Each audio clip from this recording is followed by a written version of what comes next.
The late summer sun beat down on the parched earth, casting long shadows across the fields that should have been green and heavy with crops.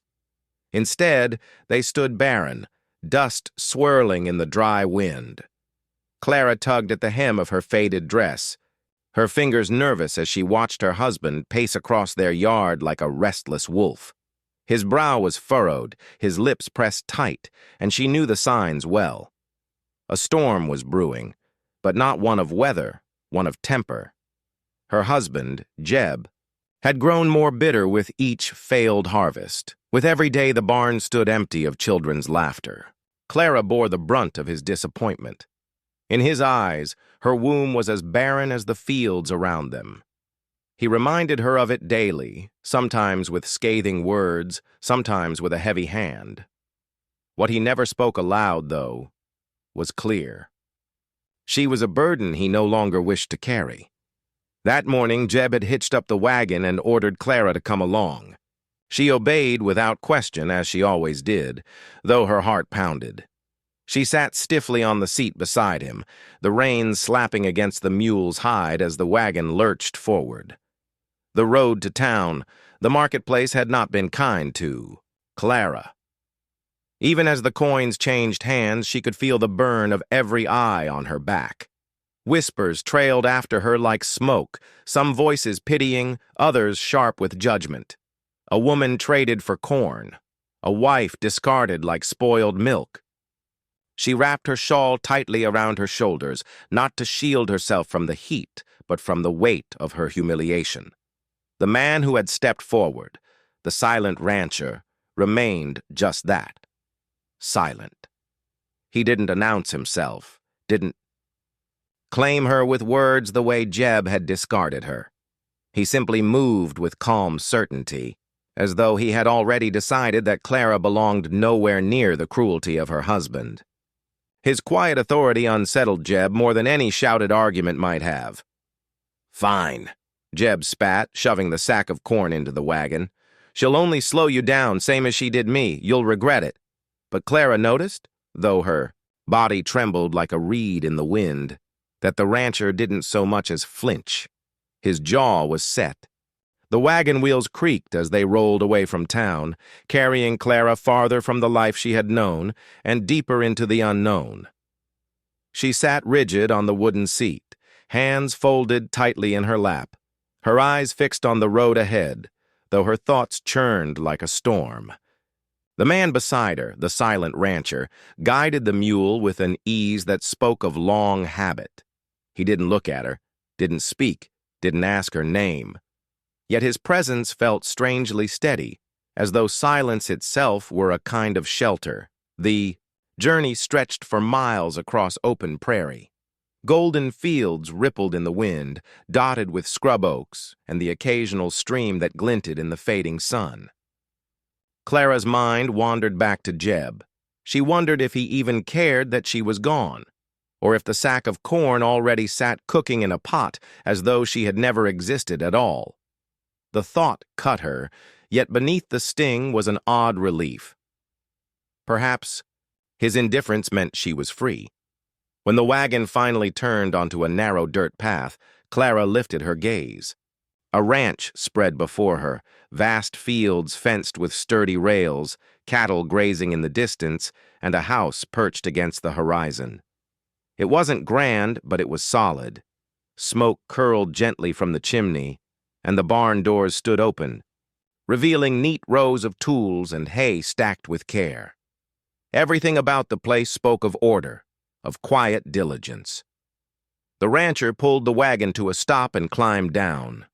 For a moment, Clara remained frozen, unsure if she should follow. But then he extended a hand, not forcefully, not impatiently, but in a steady offering. Hesitantly, she placed her fingers in his. His palm was rough, his grip firm but not crushing. He helped her down, then released her without a word. The house's porch creaked under her steps as she entered for the first time. Inside, the air smelled of pine wood and faintly of leather. The furnishings were simple, A sturdy table, 2 chairs, shelves lined with jars of preserves, and a rug worn soft with age. A fire crackled in the hearth, its warmth welcome after the long, dusty ride. Clara's eyes drifted to small details: clean dishes stacked neatly, a rocking chair by the window, a Bible resting on a shelf. The place was not rich, but it was cared for, every corner tended with a kind of reverence. The rancher carried her small bundle of belongings inside and set them on a chair. He didn't pry into what little she owned, nor did he speak. Instead, he opened a cabinet, withdrew a clean plate, and placed bread, cheese, and a jar of preserved peaches on the table. With a simple nod, he gestured for her to sit. Clara's throat tightened. It had been so long since anyone had offered her food without bitterness attached. She lowered herself onto the chair, hands trembling as she broke the bread.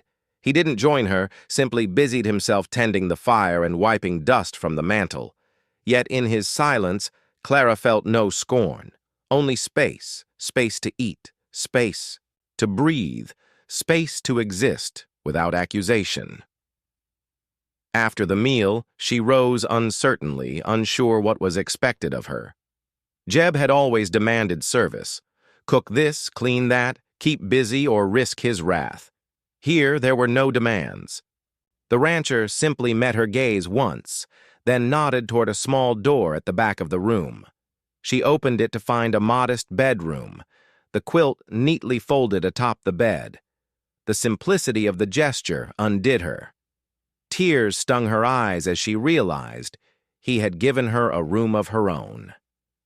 A place to sleep, not as someone's burden, but as a guest, or perhaps even as a partner, though the thought seemed too generous to dare.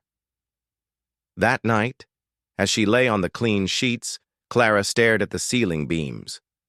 The house was so quiet she could hear the faint crackle of the dying fire. No shouting, no heavy boots pacing the floorboards, no threats muttered in the dark. Only silence. Yet it was not the silence of neglect or anger, but of peace. Her heart ached with confusion. She had been discarded like nothing, yet here was a man who treated her with wordless care. She did not know his name, nor what demons kept his tongue, so still. But as sleep finally claimed her, Clara whispered a fragile prayer into the quiet, that perhaps, just perhaps, this silent home might be the beginning of something new. The days that followed were slow, measured, and strangely tender in their simplicity. Clara awoke each morning to the smell of wood smoke and the lowing of cattle beyond the window. The rancher, Samuel, she had finally learned when a neighbor addressed him by name, was always up before dawn, moving with the steady rhythm of a man long used to solitude. He never announced his plans, never demanded her assistance, but left room for her to choose what to do. That freedom, unfamiliar and delicate, unsettled her at first. For so long, her life had been defined by orders barked at her, by tasks demanded without thanks, by the sharp lash of criticism if anything fell short. To wake in a place where no voice accused her, where no one scowled if she lingered a moment at the window or sipped her coffee too slowly, was like stepping into a different world. Still, the silence pressed on her chest. She needed to do something, to earn her keep, to prove she wasn't just another mouth to feed. One morning, she gathered her courage and stepped outside as Samuel was hitching the wagon for the day's work. Her hands twisted in her apron, her heart pounding, but she forced her voice into the air. "I can help." He paused, his weathered face turning toward her. For a long moment, his dark eyes searched hers, unreadable. Then he gave a single, quiet nod. It wasn't permission spoken aloud, but it was enough. That day, she began with the chickens.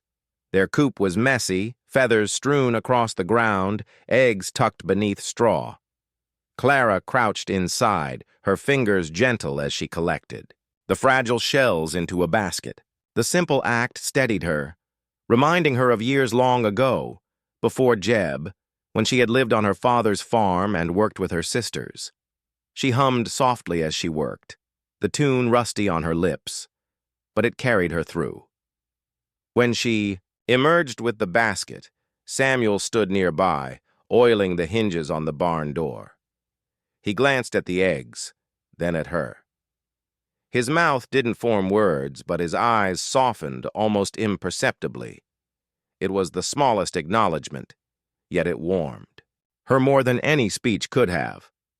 Over the next weeks, Clara found herself slipping naturally into the rhythm of ranch life.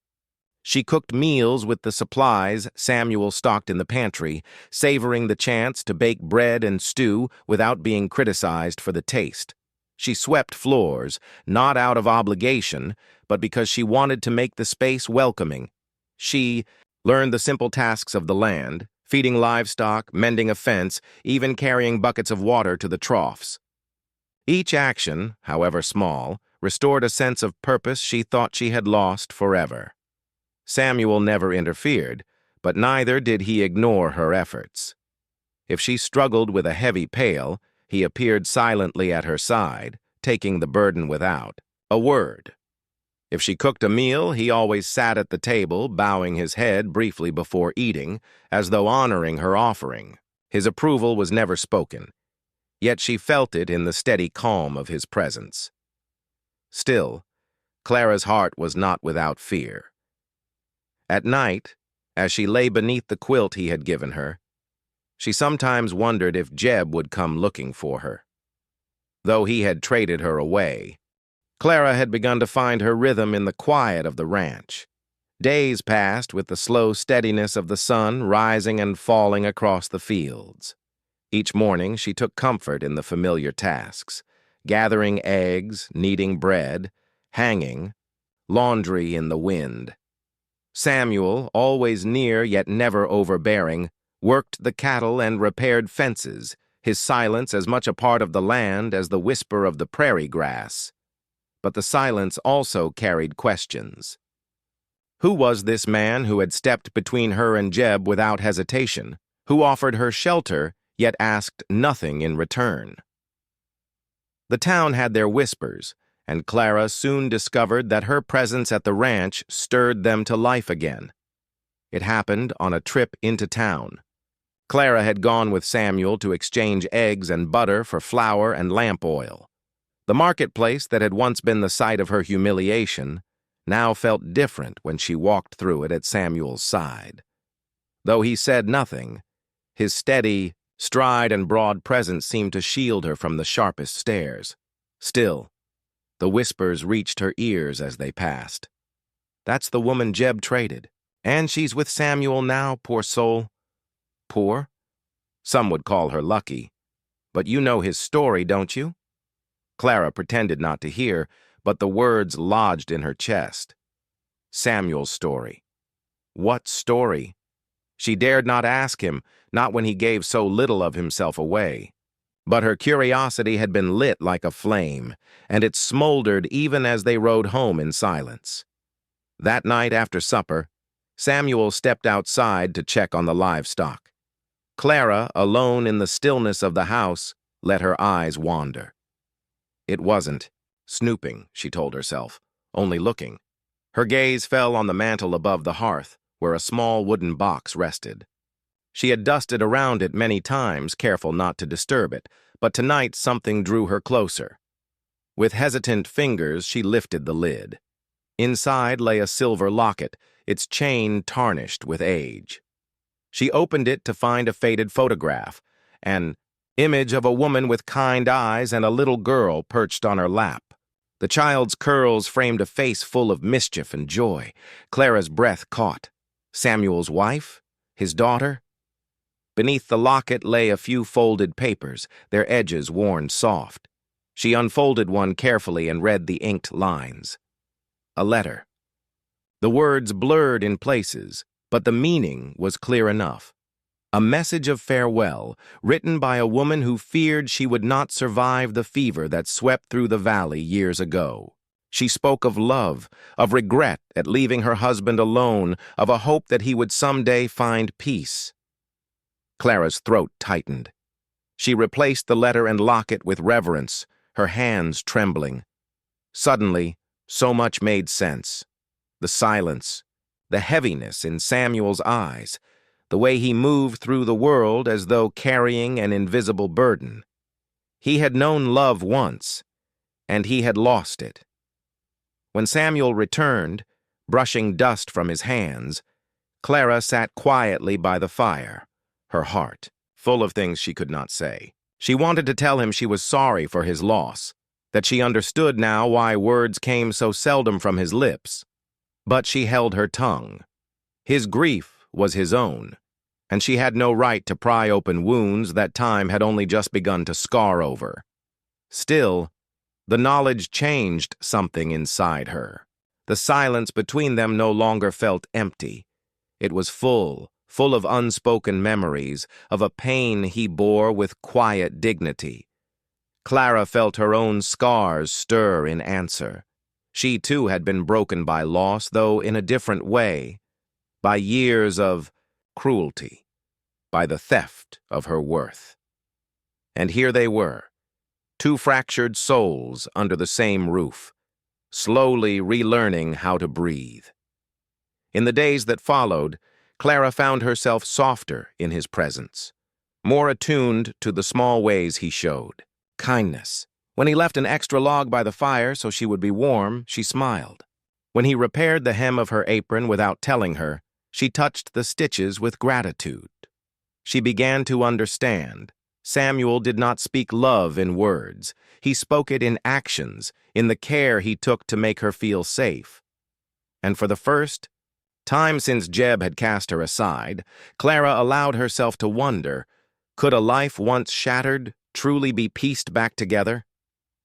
Perhaps not as it was before, but into something new, something stronger.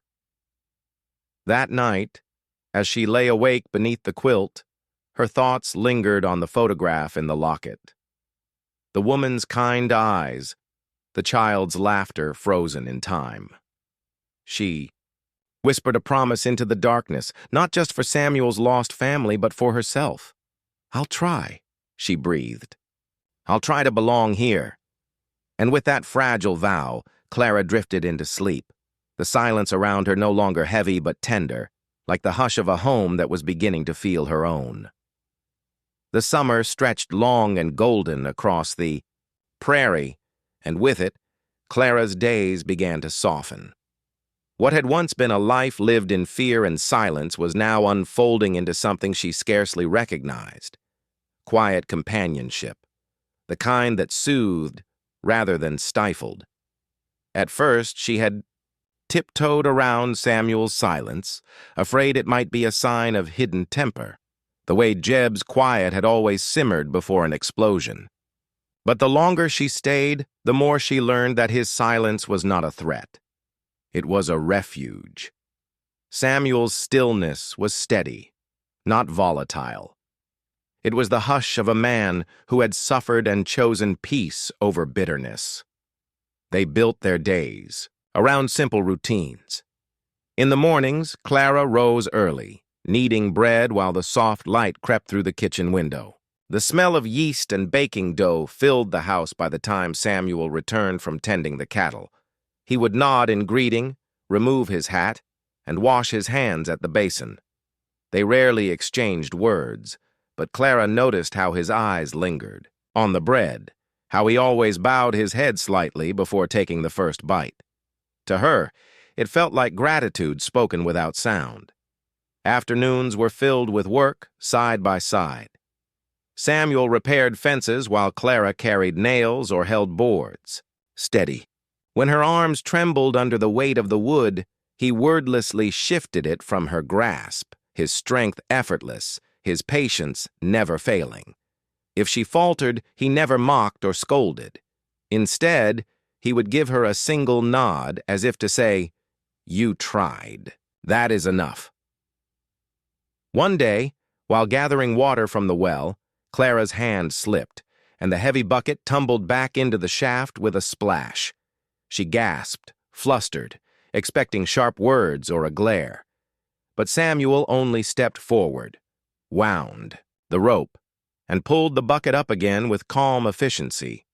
When he handed it back to her, his lips almost curved into something like a smile. For Clara, that near smile meant more than any compliment she had ever received. Their evenings became her favorite time.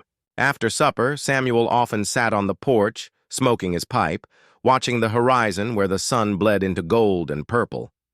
Clara began to join him, bringing her sewing or sometimes nothing at all.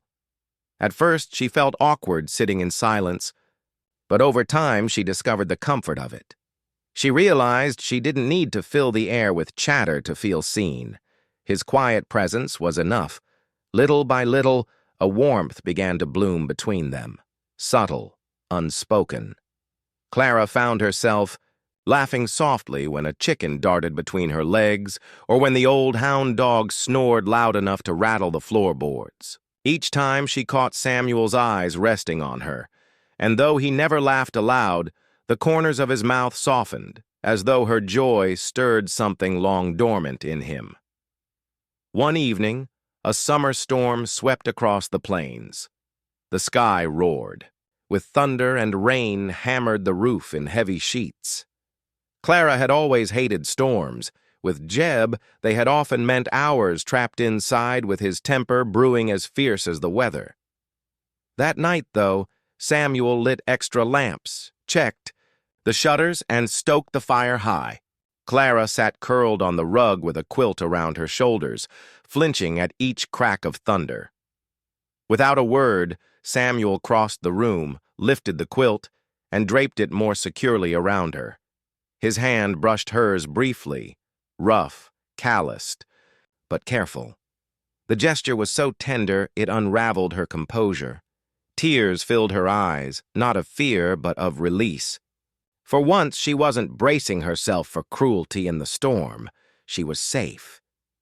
It was in those small gestures that Clara realized the truth.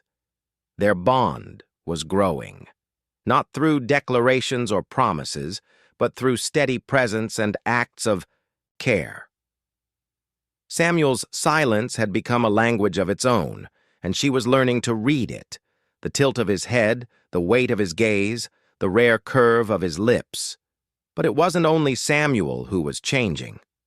Clara, too, was beginning to reclaim pieces of herself she thought Jeb had stolen forever. She sang again while she worked, her voice quiet but steady.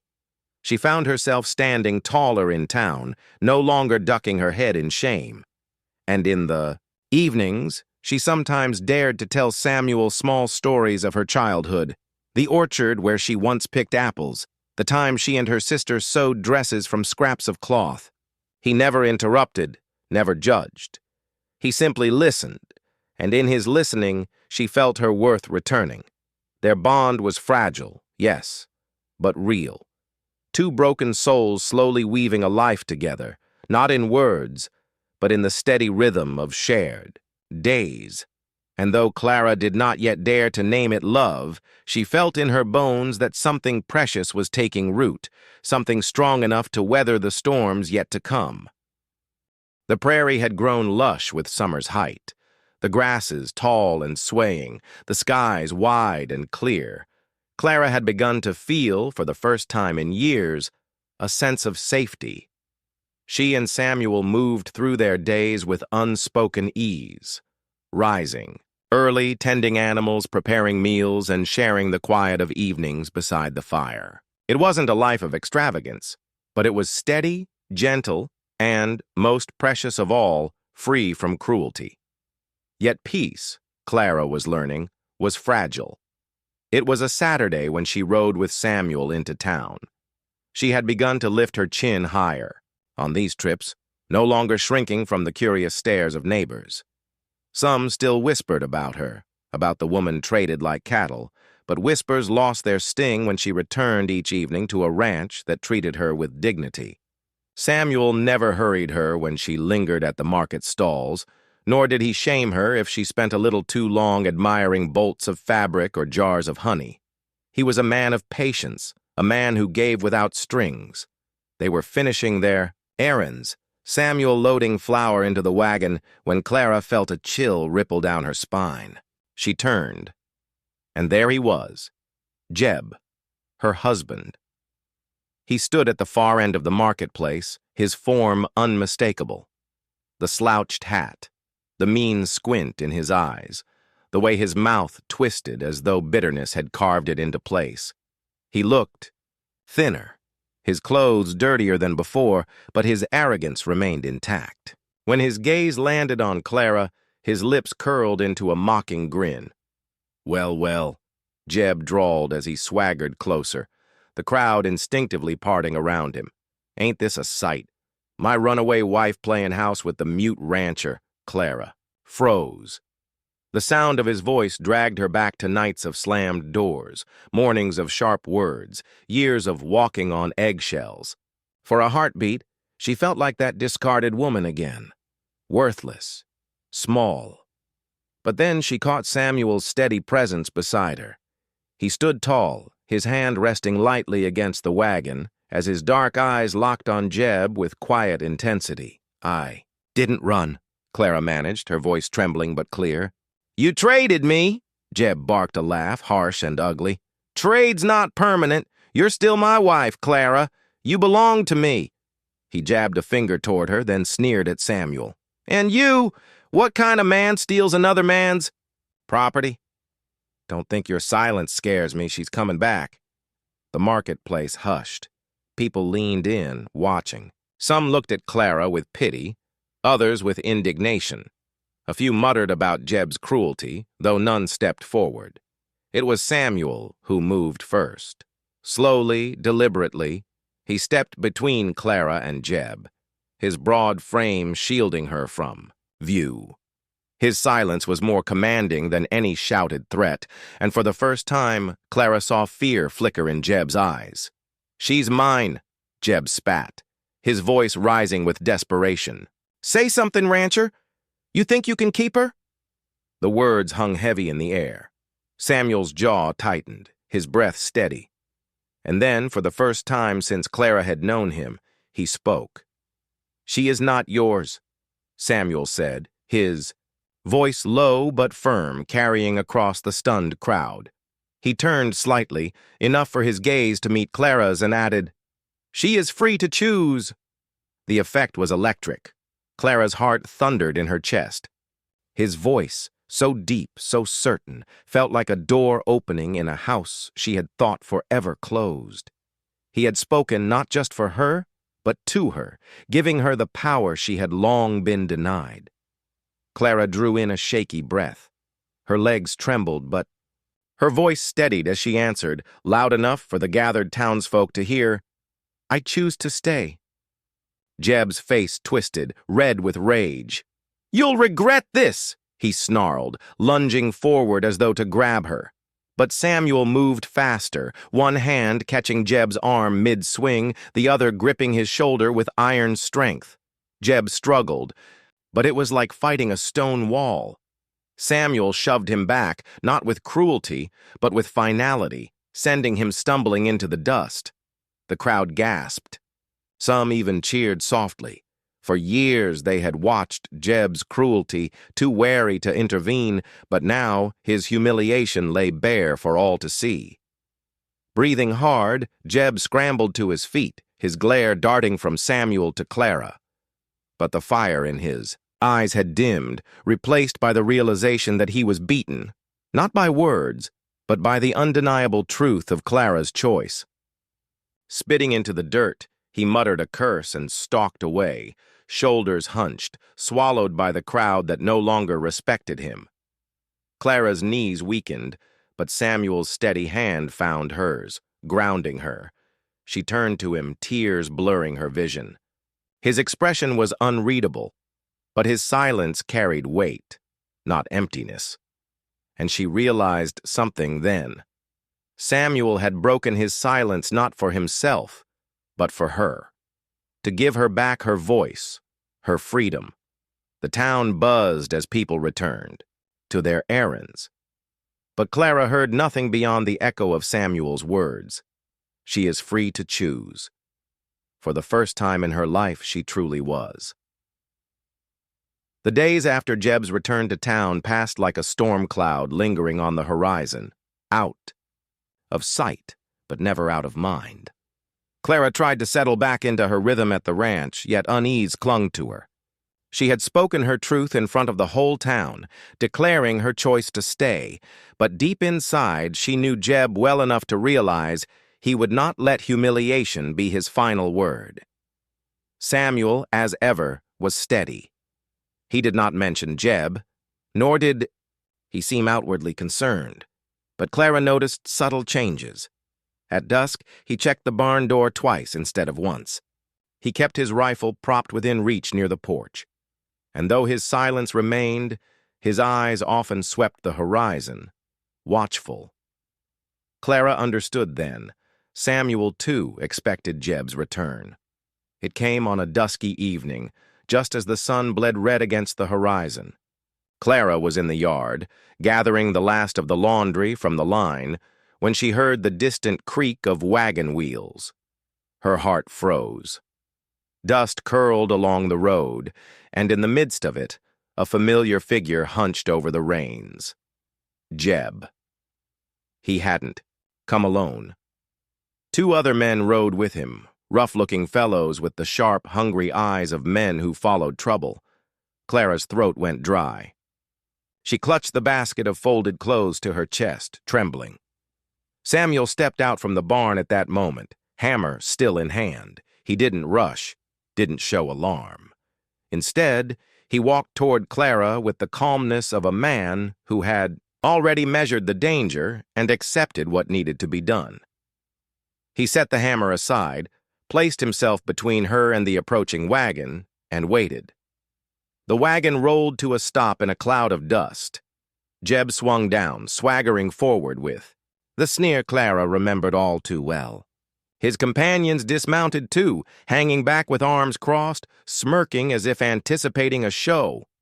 "Well now," Jeb drawled, his voice oozing with mockery, "I've come to collect what's mine. Thought you could shame me in front of the whole town, Clara. Thought you could run off and hide behind this silent ox of a man? No. A wife's a wife, and you'll be coming home with me tonight." Clara's pulse roared in her ears. Her knees threatened to buckle, but Samuel's presence steadied her. He stood firm, arms folded across his broad chest, his expression unreadable. "She doesn't belong to you," Samuel said at last, his voice like iron drawn slow and deliberate. The men behind Jeb exchanged startled glances, perhaps unused to hearing the rancher speak. But Jeb only laughed, cruel and sharp. "Don't play hero, rancher. She's barren, worthless. You think she'll make you happy? She'll drag you down, same as she did me. Best step aside." Clara's hands tightened around the laundry basket until her knuckles ached. For years, she had let Jeb's words carve scars into her soul. But here, now, with Samuel standing tall beside her, something inside her broke free. She stepped forward, her voice rising clear into the evening air. "I will not go with you, Jeb. You traded me away like I was less than nothing. You don't own me anymore. You never should have. I choose my life here. I choose to be free." The words trembled at first, but grew stronger with every syllable. The men behind Jeb shifted, their smirks faltering. Even Jeb blinked in surprise, unaccustomed to her defiance. His face reddened, twisting with rage. "You dare!" he snarled, reaching forward as if to seize her arm. But Samuel moved faster. With a step that shook the dirt beneath his boots, he caught Jeb's wrist mid-air and shoved him back, his grip unyielding as stone. Jeb stumbled, landing hard in the dust. The other 2 men tensed, but Samuel's gaze flicked toward them, calm, yet sharp as a drawn blade. "This is no fight for you," he said, voice low but resonant.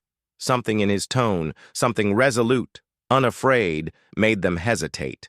After a long pause, they shrugged, muttered, and backed away, clearly unwilling to risk themselves for Jeb's pride. Humiliated, Jeb scrambled to his feet, spitting dirt from his mouth. "This ain't over," he spat, glaring at Clara with venom. But his words lacked the weight they once carried. The power he'd lorded over her for years had crumbled in the face of her defiance and Samuel's quiet strength. He climbed back onto his wagon, the wheels rattling angrily as he turned. Down the road, his companions trailing after. Clara stood frozen, the basket still clutched to her chest until the dust settled and silence returned to the prairie. Only then did her knees give way. The laundry tumbled into the dirt as she sank to the ground, breath hitching in her chest. Samuel was there in an instant, kneeling beside her, his large hand steadying her shoulder. He didn't speak, not more than he already had, but his eyes met hers, and she saw in them something that words could never convey. "You are safe. He will not touch you again." Clara wept then. The night after Jeb's departure was unlike any other Clara had known. For the first time in years, she didn't lie awake dreading the sound of angry footsteps or harsh words. Instead, she sat on the porch with Samuel, the stars glittering. Above them, the prairie stretching endless and free. The cool night air wrapped around her like a blessing. The ranch was quiet, save for the gentle rustle of wind through the grass and the distant lowing of cattle. Samuel sat nearby, his chair, tipped slightly back, eyes fixed on the horizon. He hadn't said much since Jeb's departure. He never did. But Clara felt the weight of his presence as solid and sure as the ground beneath her feet. For so long, silence had been her enemy. Jeb's silence often meant anger brewing, judgment, waiting to fall. But Samuel's silence was different. His quiet was steady, patient, even kind. It gave her space to breathe, to gather her scattered pieces without fear of them being shattered again. Finally, Clara broke the stillness. Her voice trembled, but not from fear, only from the enormity of the truth she carried. "I thought I would always be nothing," she said softly, eyes fixed on her folded hands. "He made me believe it, every day, every word. I thought I'd never escape." Samuel didn't answer right away, but he turned his gaze toward her. She could feel it, like warmth against her skin. When he finally spoke, his words were simple, yet they cut through her sorrow like light breaking through clouds. "You're not nothing." Clara's throat tightened. For years she had longed to hear such words, yet when they came, she almost couldn't bear the kindness in them. Tears welled in her eyes, but this time they weren't born of despair. They were the fragile tears of hope. The days that followed became different, brighter. Clara threw herself into work, not out of obligation, but from a newfound desire to build something meaningful. She tended the garden with renewed care, planting rows of beans and corn, hopeful of a future harvest. She mended curtains for the windows, added wildflowers to the table, and made the little house shine with warmth. Samuel, though unchanged in his quiet demeanor, seemed to notice. He lingered a little longer at supper, his gaze softer when it rested on her. Once, Clara caught him watching her hum while she kneaded bread dough, and though he quickly looked away, she saw the faintest smile curve at the corner of his mouth. The rhythm of life wove them closer together. They worked side by side, often, without words, yet their silence was threaded with understanding. Samuel taught her to ride with a steadier hand, guiding her gently when the horse shied. Clara, in turn, found ways to ease his burden, keeping his tools in order, surprising him with hot coffee when dawn called him to the fields. One evening, as the sun dipped low and painted the land in gold, Clara stood at the edge of the corral, watching Samuel work with a young colt. He moved with quiet patience, never rushing, never forcing, just as he had treated her. And suddenly she realized what had been growing between them all along. Trust, respect, a bond not built on possession or duty, but on choice. Later, as they shared a simple meal, Clara found the courage to speak what weighed on her heart. "You've given me more than shelter, Samuel," she said, her voice steady. "You've given me a chance to live again, to be me." Samuel set down his fork, meeting her gaze with a rare openness. His voice was low, but sure. "That's all I wanted." Something shifted between them in that moment. Clara felt it as surely as she felt the steady beat of her own heart. She wasn't just surviving anymore. She was living. And in Samuel's presence, she was beginning to dream again. Dreams of a life where she was wanted, not for what she could give, but for who she was. As spring turned to summer, the ranch began to thrive. The crops Clara had planted sprouted strong, the livestock flourished, and the house seemed fuller, warmer. The scars of her past were still there, but they no longer defined her. She had stepped out of Jeb's shadow, and in Samuel's quiet strength, she had found light. One evening, while the prairie stretched golden beneath a setting sun, Clara paused on the porch, taking in the view. The land was vast, unbroken, and free. For the first time, she felt the same way, unbroken, free, and ready for whatever lay ahead. Samuel joined her, standing close enough that their shoulders brushed. They didn't speak. They didn't need to. The silence between them was full, carrying promises yet unspoken. Clara knew then that her life had not ended the day Jeb traded her for a sack of corn. That day had been a beginning, a painful, humiliating beginning, yes, but one that had led her here, to this place, to this man, to this new chance. And as the stars began to prick the sky, Clara lifted her face to the wind, her heart open. Whatever the future held, she would meet it head-on. Not as. The summer sun rose slow and golden, casting its light over the ranch like a blessing. Clara stood at the doorway of the house, her hands resting lightly on the frame as she looked out across. The land that had, in so short a time, become her world. The wheat fields swayed gently in the breeze, the cattle grazed contentedly, and the fences Samuel had mended stood firm against the horizon. It was hard for her to reconcile that just months ago she had been nothing more than a bargaining chip, a discarded wife traded for a sack of corn. That memory still lived in her bones, a wound she carried, but now it no longer defined her.